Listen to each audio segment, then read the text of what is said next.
This is new chapter, chapter number 11, moving things and measurement of your second term. This is the fourth chapter of your second term examination. This is the first module, module 1 discussion of this chapter. Through this interactive video session, we are going to learn about what is the meaning of rest, what is the meaning of motion, by providing the suitable examples. This is the page number 146. What is the relation between motion and time?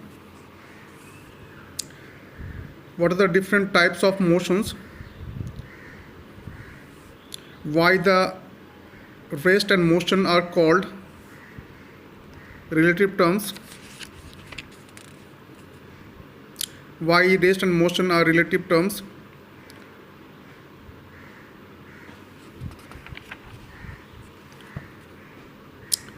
Why need to measure the distance and the length? How to measure the distance and the length? What are the different units for measuring the distance? The type of units such as the non-standard units and the standard units for measuring the length and distance. What is meter? The definition of meter. What is SI unit?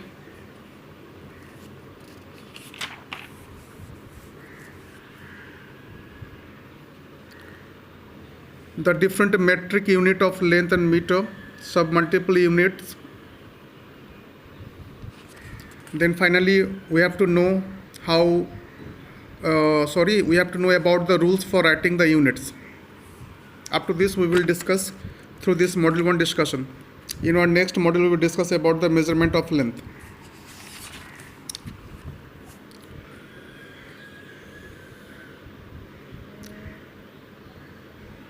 I would like to start with the concept of rest and the concept of motion.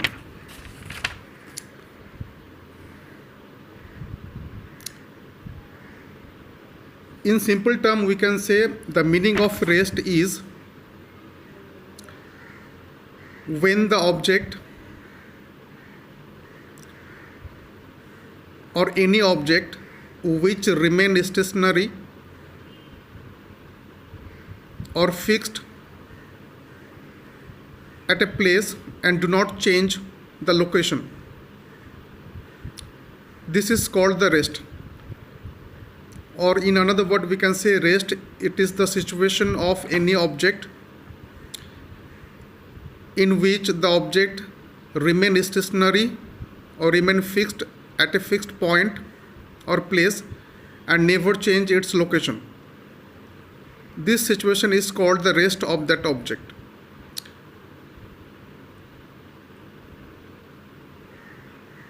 In our day-to-day life, we observe different objects around us, and we will also discover or find many of the objects which is staying fixed at one place. For example, the tree, this is the object, remains fixed at one place. The electric pole, house, school building, etc. These objects are called stationary. Why? Because they remain at a fixed position and they never change their location.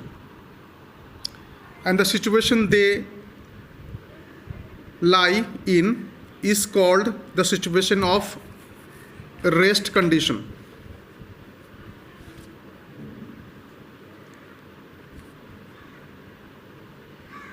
Therefore, we can say stationary objects are those objects which remain at a fixed place without changing the position. And the rest, it is the position or it is the situation of the objects in which the objects remain stationary and never change its position or location. This is called the rest. Example, the tree, the building, the electric pole, etc. And the motion, it is the opposite of the rest situation. That means when any object changes its position from one place to another place and don't remain stationary this situation of that object is called the motion. And in our day-to-day life, we can also observe different objects which are in the situation or in the position of moving from one place to another place. For example, a dog is running, flowing of water in the river, moving a car, bus, train, etc., flying of a bird. These are the examples that indicate about the motion situation of the objects, and this is totally opposite of the rest situation of the object. Therefore, we can define the motion. It is the position or situation of the object in which the objects don't remain stationary but change its position or the location from its one place to another place. But the important thing is here that we need to mention in the definition of motion is the object changes its position from one place to another place with the passage of time. With the passage of time. This passage of time should be mentioned while you are defining the motion against any object. Bicycling, the man is bicycling, this is the example of motion. The car is moving, this is also example of the motion. But standing a tree, it is not the example of motion, but it is the example of the rest. Likewise, the building and the electric pole. I hope these two terms are clear to you all, that rest is opposite to motion, and rest it defines the stationary position of any object, while the motion indicates the changing situational circumstances of any object from one place to another place with respect to the time. Now we have to understand what's the relationship between the motion and the time. See, the motion of any object is related to time, and the motion may be of two kinds of the slow motion and the fast motion, depending on the time. For example, we know that the motion of any object is to be said while the object is moving from one position to another position or one location to another location with respect to time or with the passage of time. Now, depending on time, we can classify the motion into two groups, the fast motion and the slow motion. For example, while we are walking, this is the example of the slow motion. While we are running, this is the example of the fast motion. There is also another example of the motion, such as moving the car, it is the very fast motion. Moving the aeroplane, this is the very, very fast motion example of the object. Hence, we can say that motion is the change in the position or the change in the place of any object with respect to time or with the passage of time. Now, why the rest and motion are called relative terms? We can easily understand this by providing the example of traveling by a train. Let's say, while we are traveling by train, we generally sit side by side in the train, and while the train starts moving from one position to another position, we the people sit at rest situation in the train in relation to the other, though they are in the motion in relation to the railway station. While we travel by train from one place to another place, we the people sit side by side in the train, and we sit at rest position in relation to the railway station, because the railway station in respect to train is running, but in respect to railway station, we the people sit in the train is in the situation of rest, in the condition of rest.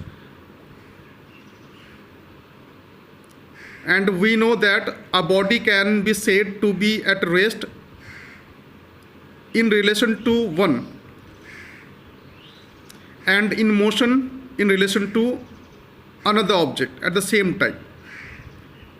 In the case of moving a train, in respect to platform, it is in the situation of or condition of moving. But in relation to the moving train, the railway station is fixed or at stationary position. Similarly, in respect to railway station, the people we sit in the train is at rest situation, but in respect to train, the railway station is at stationary situation. That's why we can say that rest and motion, these are the two relative terms, and depending on the passage of time, the condition of rest and the condition of motion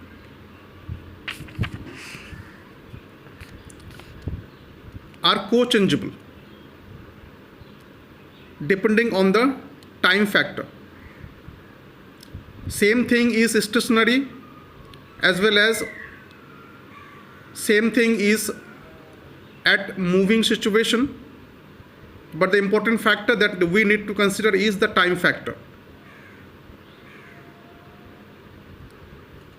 And the observation that we view the objects. For example, in respect of earth, we, the human being live in this earth, are at rest position, but we know that earth is at the position of moving because earth has the rotation. So in respect of earth, we are in stationary situation, but in respect to the people we live in the earth is non-stationary. I hope this term, the rest and motion, why they are called the relative terms to each other. Now we have to know why there is the necessity to measure the distance. Why need to measure the distance?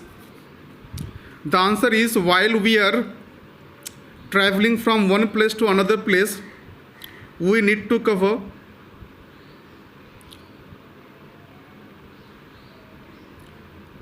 some sort of distance, and we know that distance is something that lies between the two places, or we can say distance, it is the space lies between the two places. And when we think to travel from one place to another place, there is the necessity that is arised for measuring the distance between the two places. And the measurement of the distance, it is the common incidence in our day-to-day life. That's why we need to measure the distance. Now the another question is how to measure the distance and the length. In general, it is said that the measurement of distance and the measurement of length is done almost in the same way. And as well as they are also measured in the same measuring units, although the term distance and the length is quite dissimilar to each other. Why? The answer is, the meaning of distance is the space between the 2 points. Let's say A is the point and B is the point, and the space between these 2 points is called the distance. And the distance mainly denotes how far these 2 points are far from each other. This is the situation that is indicated by using the term distance. Whereas the length This is the measure of how long a thing is from one end to another end. I repeat, length, it is the meaning of the measurement of how long a thing is from one point to another point or from one end to another end. This is the length. Although, as I mentioned earlier, the measurement of length and distance is done in the same way, and the same unit or units is or are used for measuring the distance as well as the length. But in true sense, the distance meaning is quite different from the meaning of the length.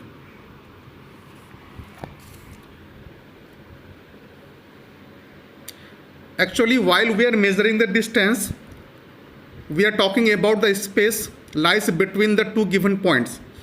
But while we are measuring the length, we are meaning the long of a thing, how long a thing is. This thing is being meant by using the word length.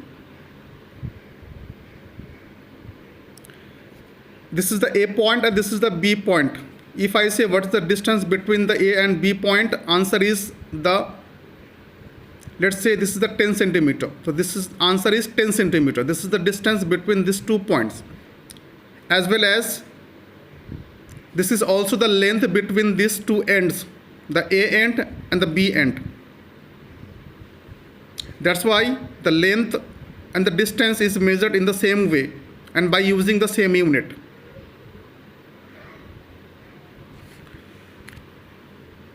Now the question is, what are the two different units for measuring the distance or the length? There are two distinct units broadly categorized into two forms, such as the non-standard units, NSU, and the ASU, standard units. All kind of units which are concerned for measuring the distance and length can be broadly categorized into two further groups. Number one, the non-standard units and the standard units. In the case of non-standard units, these are those units which were used since the ancient time.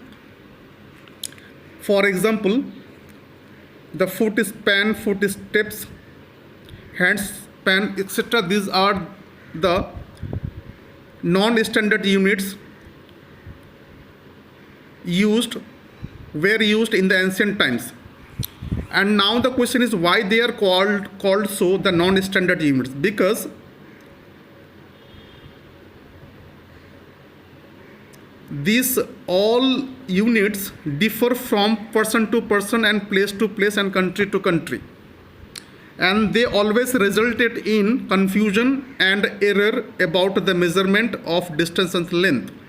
That's why the using of these units such as the foot steps, the hand span or the foot span for measuring the distance and length are called the non-standard units. The another type of units are called the standard units. These are the modern units, and they are called so because they have the fixed value and they never change. Their value never change from one person to another person, from one place to another place, and from one country to another country. That's why they remain fixed. That's why they are called the standard units rather than the non-standard units. For example, centimeter, foot, meter, these are the modern standard units for measuring the distance and length. Now the question is, what is the SI unit for the measurement of length or the distance? Answer is meter.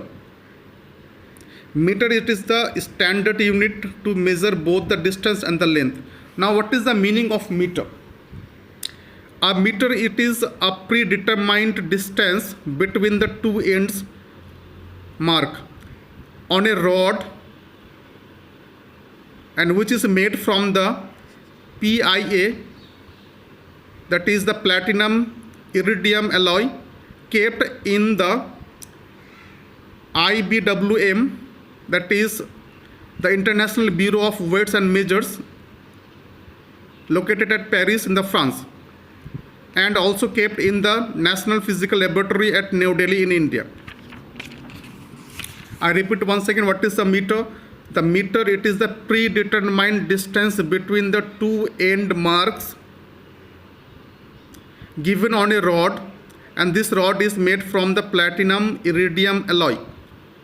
It has been kept in the International Bureau of Weights and Measures, or IBWM, located at Paris in the France, and also kept in the National Physical Laboratory NPL at New Delhi, India.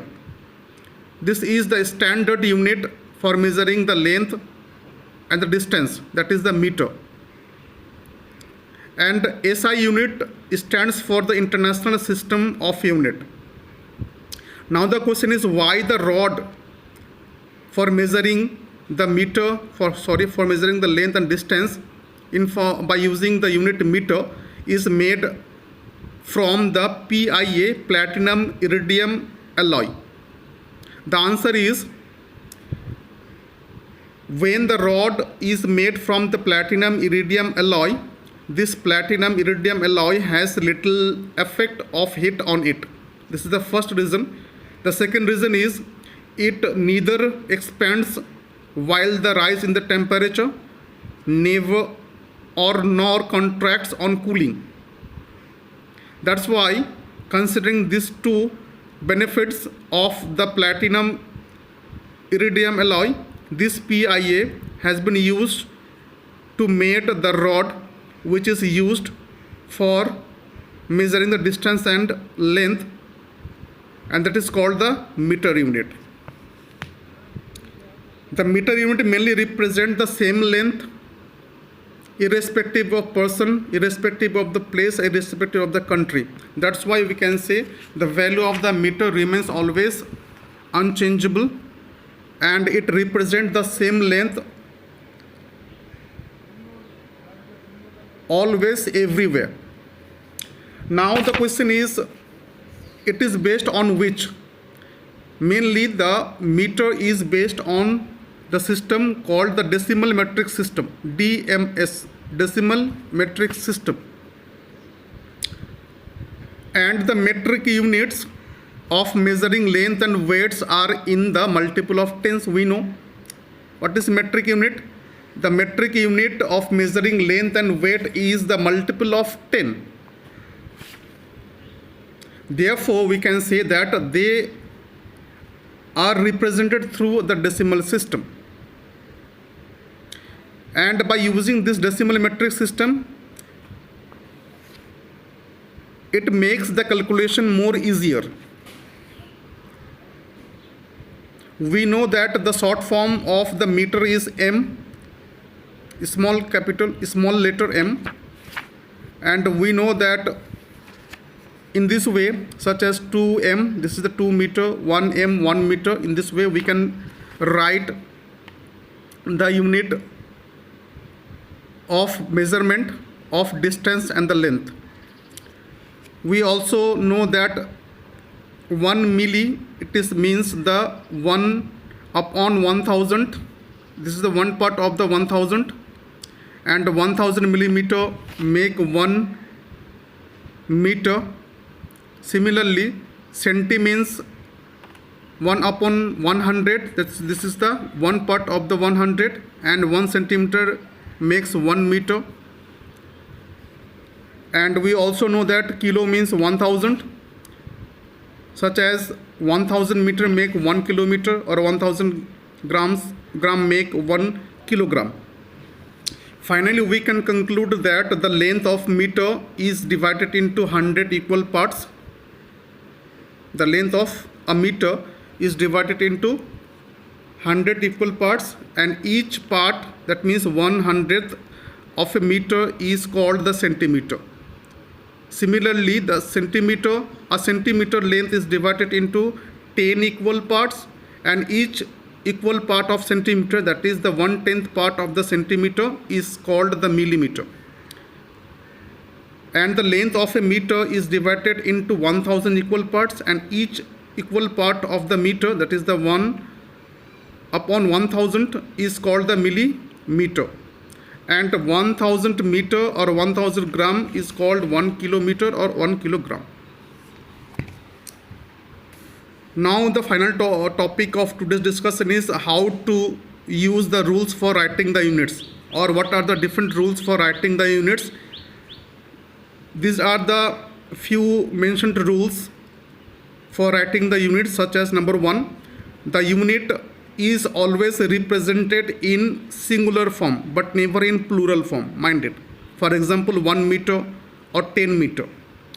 The short form of a unit is usually written in small letter but not in capital letter. For example, mm, millimeter, cm, centimeter, m, meter, km, kilometer. Always in small letter. This is the short form of unit. Once again, the short form of unit is also in a singular form but not in the plural form. The short form of a unit is not to be followed by the full stop. Mind it.